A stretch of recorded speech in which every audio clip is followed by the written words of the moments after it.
Isang bank manager ang nagtaka at nagduda sa isang lola dahil palagi ito nagwi-withdraw ng 3 milyon kada linggo. Tanong ng bank manager, "Lola, bakit po linggo-linggo kayo nagwi-withdraw ng pera? Ano ho bang trabaho nyo?" Sumagot yung lola, "Wala ho, napalanunan ko lang ito sa pustahan." Di naniniwala ang bank manager. "Ano ho bang pustahan yan? Parang di naman po kapani-paniwala." Sumagot ulit yung lola, "Sige, magpustahan tayo. 50K. Ang pusta ko ay square yang hugis ng itlog mo. Babalik ako bukas at magdadala ako ng kasama," sabi ng bank manager. "Sige, deal. Alam ko naman hindi square itlog ko eh." "Malalaman natin bukas," sagot ng matanda. Kinabukasan bumalik ang lola at may dalang kasama. Hinubad na ng bank manager ang kanyang pantalon.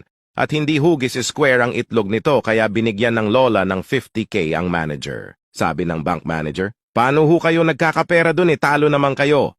Bumulong yung lola, "May pustahan din kami nitong kasama ko. Sa halagang 500K, ipapakita mo ang itlog mo sa amin."